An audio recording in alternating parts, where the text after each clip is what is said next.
Noswaith dda a chroeso i ddarllediad byw gan Ffoton. Good evening, welcome to a Ffoton live interview tonight with Mr. Nick Wynne, who hails from Merseyside. He's now based in the Wirral, studied at Wolverhampton Poly before being accepted on the documentary photography course in Newport in Wales. And just a little plug for you photographers out there. If you haven't filled in this survey, it will be very helpful if you could fill it in. It will give us an insight into what's happening into photography here in Wales. But without further ado, I think we'll push on and start a chat with Nick. Nick, how are you? I'm fine, thank you. Are you?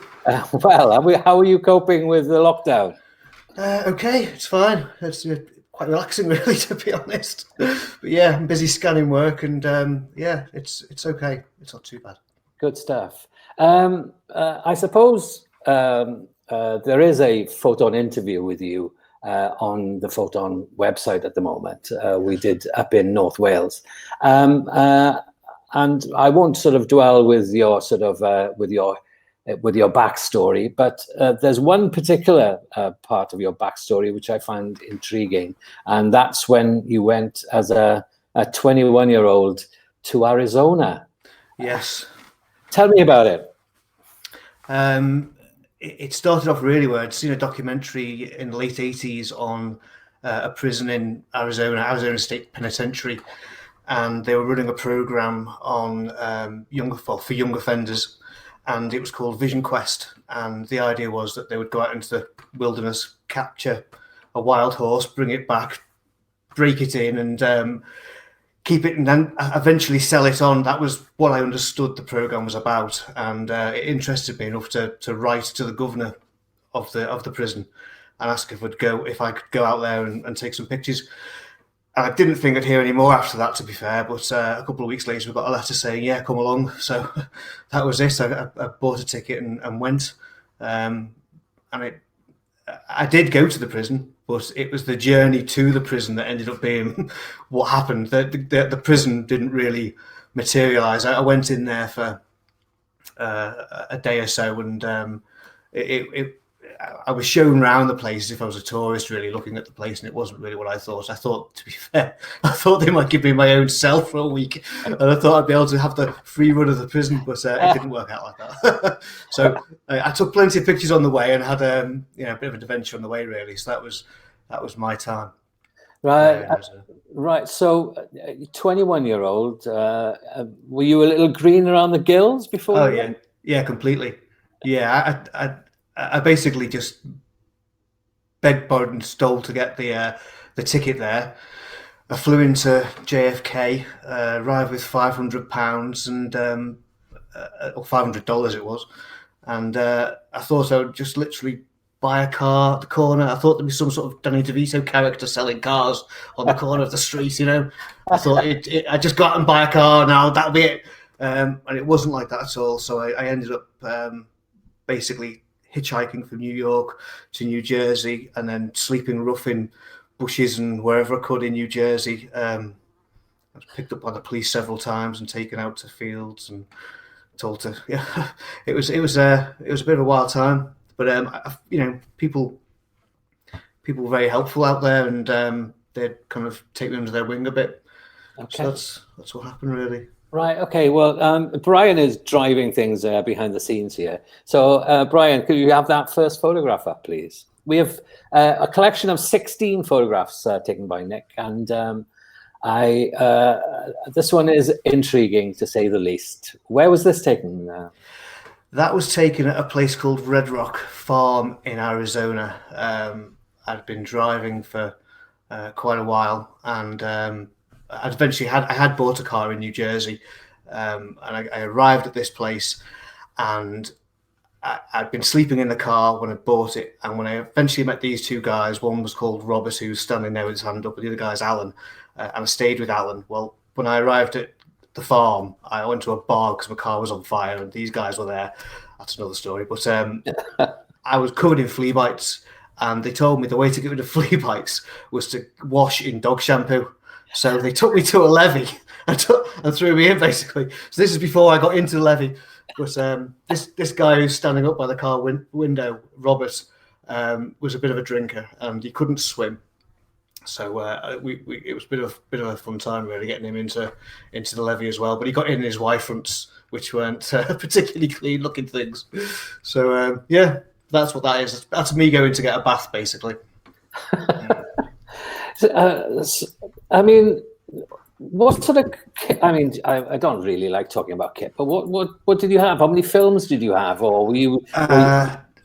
Sorry, I took with me some 120 colour, some 120 black and white film HP5, and probably about 40 or 50 rolls of HP5 35mm, and shot them. Sorry. What was your intent? I mean, your intention was to go to the prison and shoot inmates in the prison, but yes. As the story developed, did you find? Were you looking for particular angles, or was it just about the people you met when you went out there? It was just that was how I was living my life at that time. I thought I was going to go to a prison and photograph. I had the film there to do that. That was, I was saving the film, really. So I wasn't really photographing the journey because I was trying to get there. It's only when I got there I realised that was the end of the journey for me, for one reason or another. But yeah, these are just pictures that I really should have taken more pictures, but this was just me taking snaps on the way, you know. Okay. So, Brian, let's move on to the next one. This is you arriving, I guess. Was it at JFK? That's me coming out the doors at JFK. Yeah. Well, how did you? Interesting place. How did you feel? What were your feelings about it, Nick? Because you were going into the unknown, really. I was. I didn't have any accommodation. I had nowhere to stay. I didn't know anybody. I was excited. I think I thought it was going to just be, you know, how you saw in the films. It was. I don't know. I was naive, really naive, and probably that helped in some way because I just got on with it, you know. So I kind of got on with hitchhiking and that kind of thing, and you wouldn't. I wouldn't do that today, I don't think. But yeah, I was excited. It was a fun time for me, really. And this is you. Yeah, that's me. Yeah, pouting for the camera. What sort of car did you get in the end?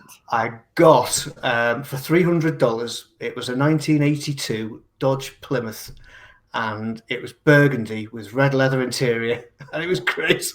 It was the best car, automatic. It was the best car, but it broke down constantly. Every 5 minutes, I'd seen something about putting eggs in radiators, and I had omelettes coming out my radiators by the end of that trip. I had punctured tyres, and I had so many disasters with tyres bursting, and eventually the timing belt went out of sync, and it actually caught fire, and that's how I ended up in the farm in Red Rock. Right, okay, let's have a look at the next shot. Tell me a little about this. Okay, this is Memphis, downtown Memphis. I've been warned by quite a few people in the posher parts of Memphis not to go downtown, so that's where I headed. And again, I was just wandering around. This was taken with my 6.9. I had a Fuji 6.9 with a 90mm fixed lens on that, and I was photographing with that, and for most of the colour stuff. And these were just guys that I met. I met them. Behind that car is a bit of writing. And there was a guy in there who was an artist, and he had some students with him, if you like. They were homeless people, basically. They were all, you know, they had nothing. But he was like a community artist, and he was talking to me, and then these two guys came over, and that's what I was doing. And I just asked if I could take their picture, and they posed for me there. But they were all lovely people. It was a great time. Yeah, you didn't feel sort of, scared, I guess. Yeah, I did. I did a little bit, to be honest with you. But, you know, that's what makes it interesting, isn't it? That's I like to feel like I'm a bit out of my depth, and I've always done that. I've always done things that have made me feel that way. So this was just, you know, I think that's what works for me, you know, going and meeting people. And, I am quite shy. I find it very difficult to do, but you know. Tell me, how much influence did that the doc photography course in Newport have on you? And was it the main instigator for you going on this wild adventure? It was the main instigator because I hadn't got into the course when I did these pictures. This was before I went to Newport.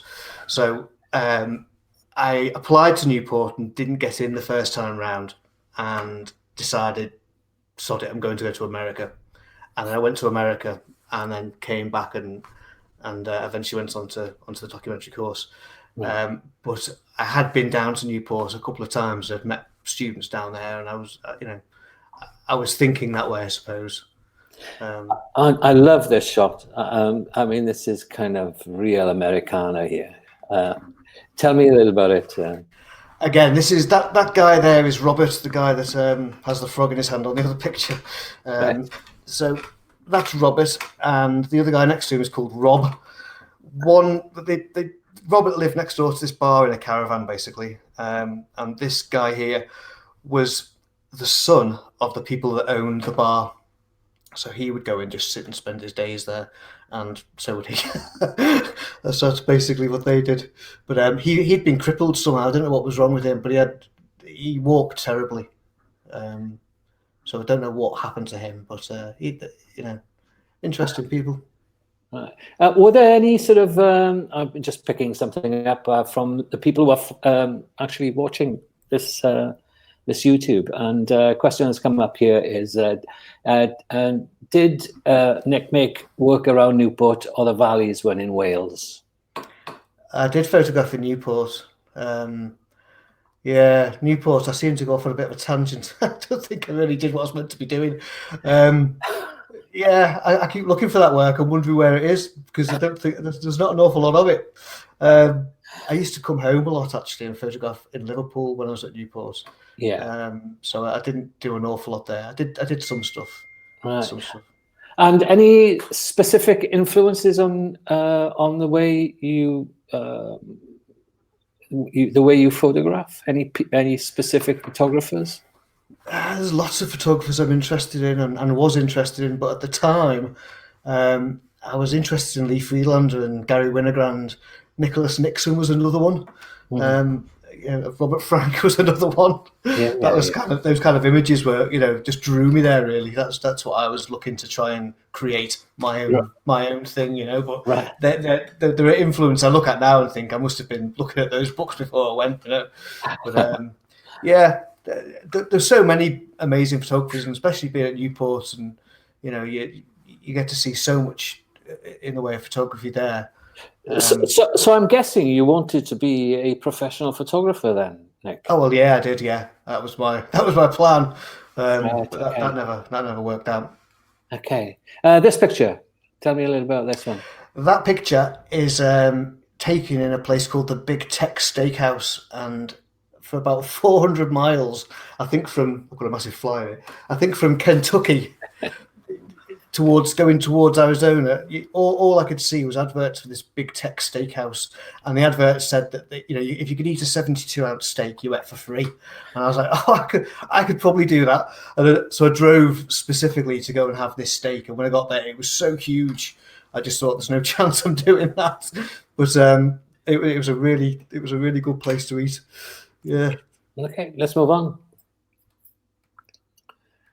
Hey.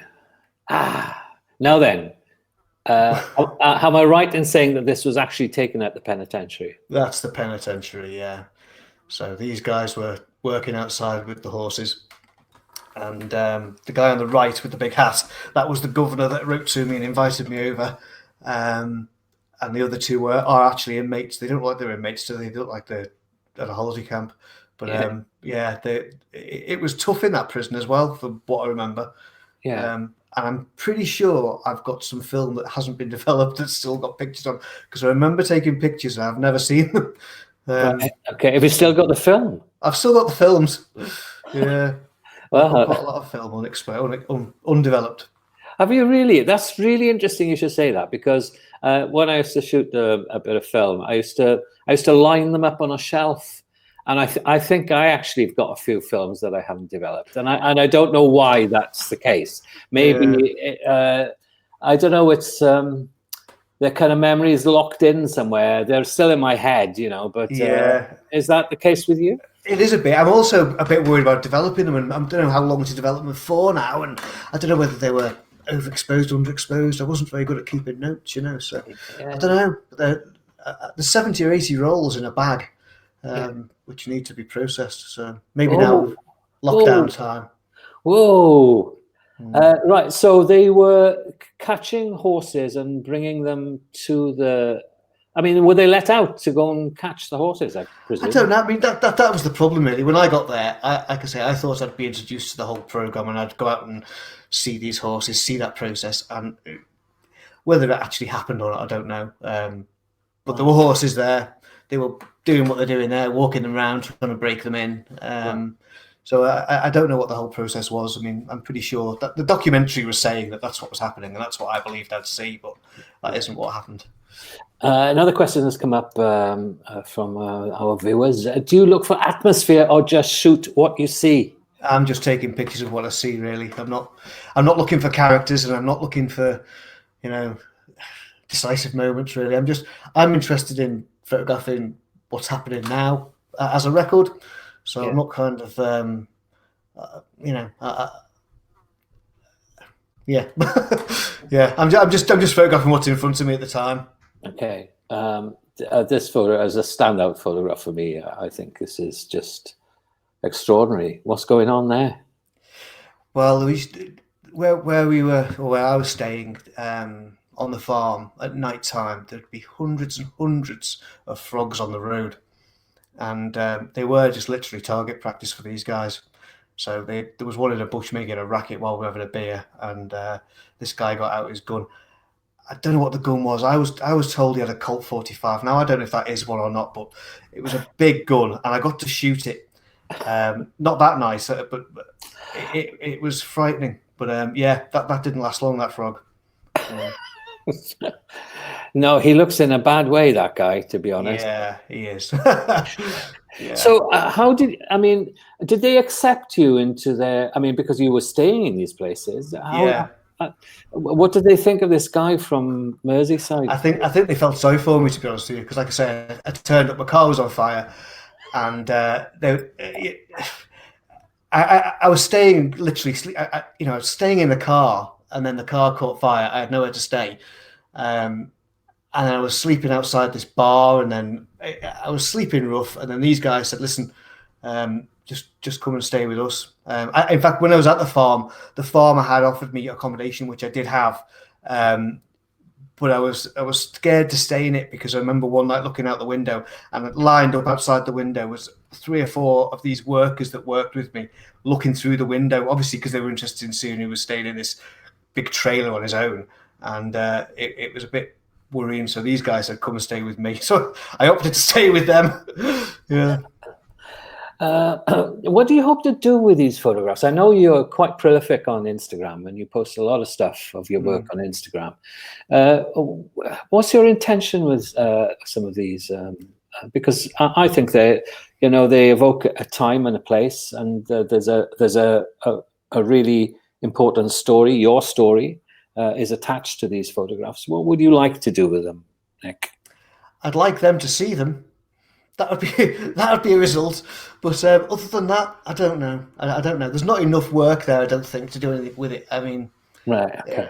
There's a few hundred pictures, but there's only probably 4 or 5 that I really, I'm pleased with. The previous, we've had a question from Scotland, and the previous photograph, and the question is, I need to ask, has that guy pictured himself? Yes, I think he has. Yeah, he quite often did that, so that wasn't a surprise. Yeah, I'm pretty sure he's peed himself there, but it wouldn't have been, I wouldn't have been taking the picture thinking, look, he's just peed himself, because I knew him for a few weeks, and he seemed to quite often have peed himself, So what was the farm? What were they doing on the farm? They were there was cotton being grown on the farm. So I was working there picking weeds between cotton, and I was using a John Deere tractor, which I'd never driven, They asked me if I did something called if I could do disking, which I had no idea what that meant. And it's like ploughing. They're like they're on a 45-degree angle, if you like, the discs of the plough. So right. You can only go one way. You can only turn left, kind of thing. I said, oh yeah, I can do that. Anyway, I did do that, and I think I damaged the tractor because I turned right at the far end. So I did probably half a field or so and damaged the tractor. But I spent my time picking the weeds from between the cotton, because it's all mechanically picked, I think, right. the cotton itself. So that's what I did there. But they were mainly a cattle farm. Right. Okay. Cool. Another question that's coming here. Did Nick visit the Center of Creative Photography at Tucson? I did. University? I did, and I was allowed to go in, and they gave me a pair of white gloves, and I was able to look at prints from Winogrand and all sorts of different photographers. Wow. It was amazing. I bought catalogues from there, which were Winogrand's, Friedlander's, Harry Callahan.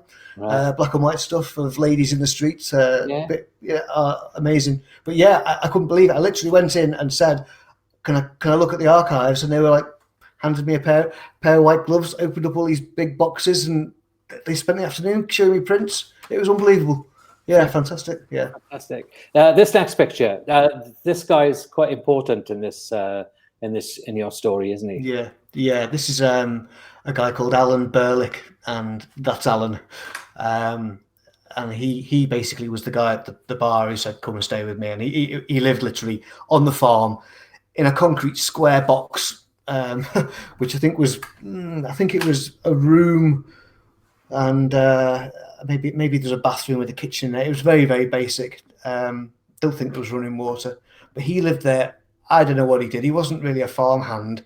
He did have some plants to attend to now and again out in the desert, which is where he's just been on that photograph. But yeah, he was a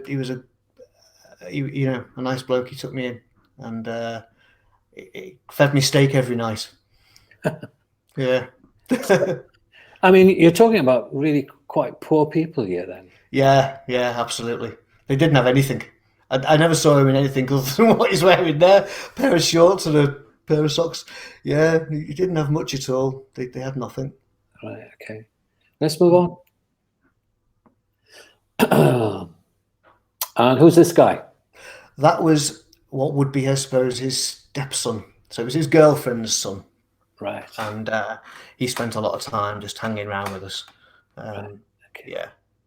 Yeah. There's another question that's come in, which is, I love these. They're great. How did you decide what to shoot in black and white and what to shoot in color?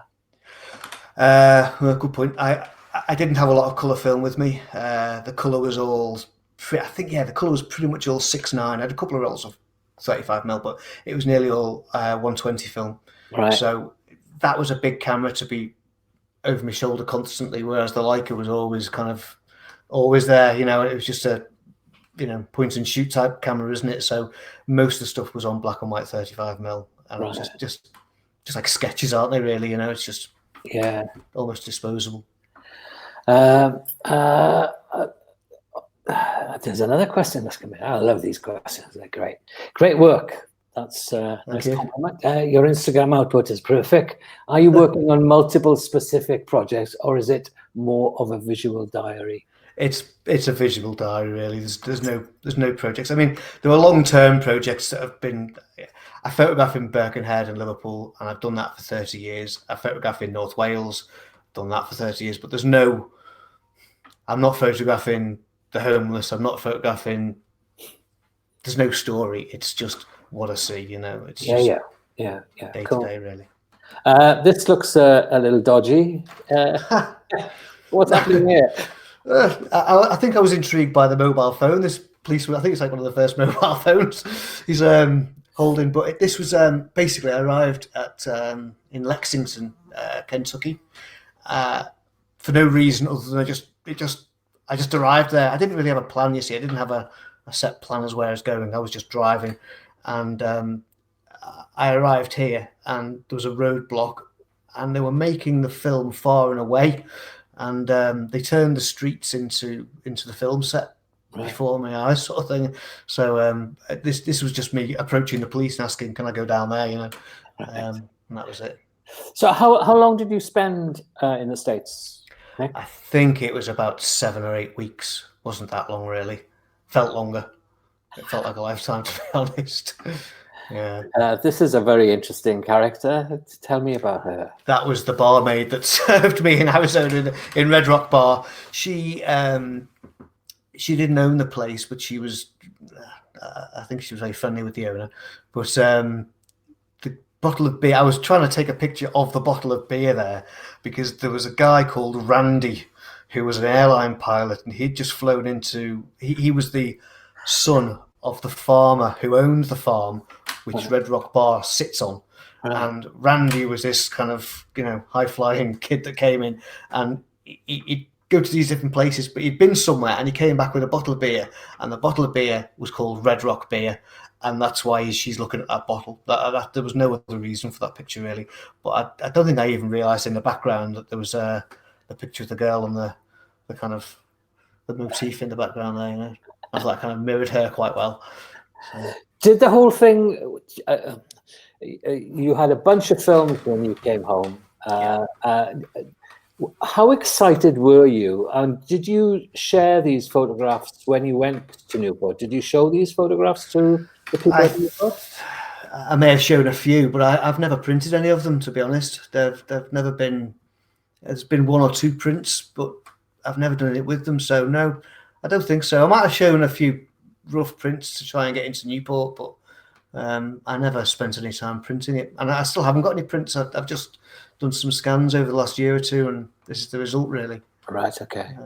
And you've got a shed load more to scan.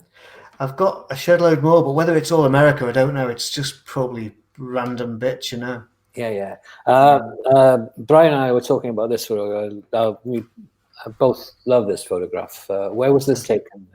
That again was in Memphis, downtown. I literally got out of the car.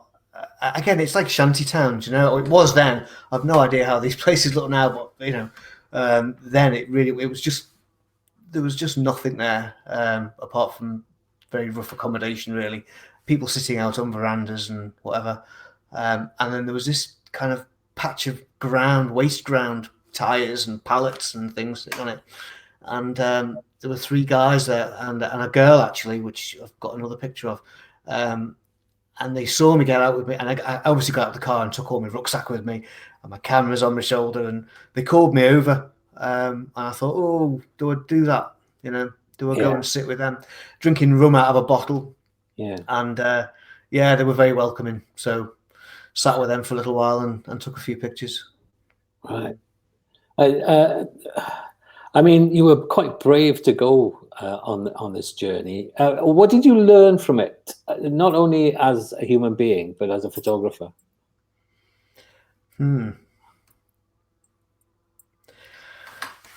Probably to plan better would be it. That would probably be the thing that I got out of that journey. Have a plan and organise yourself a bit better.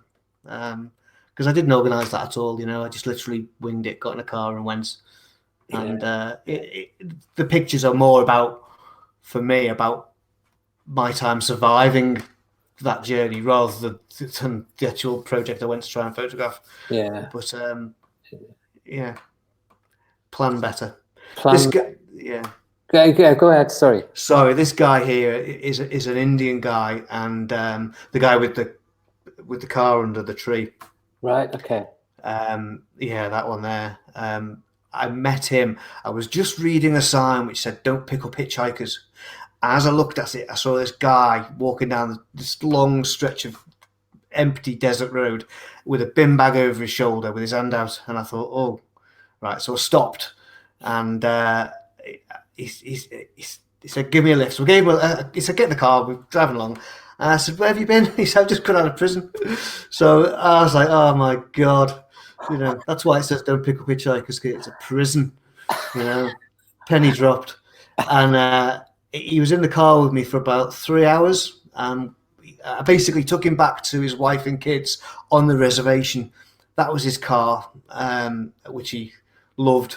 And he went into the house, and he hadn't seen his wife for about 6 weeks, 7 weeks. And I've got another picture I probably should have put up of him going up the steps and getting his kid and throwing the kid in the air, and it was just, oh, it was great. It was just an amazing moment for them, really, and for me.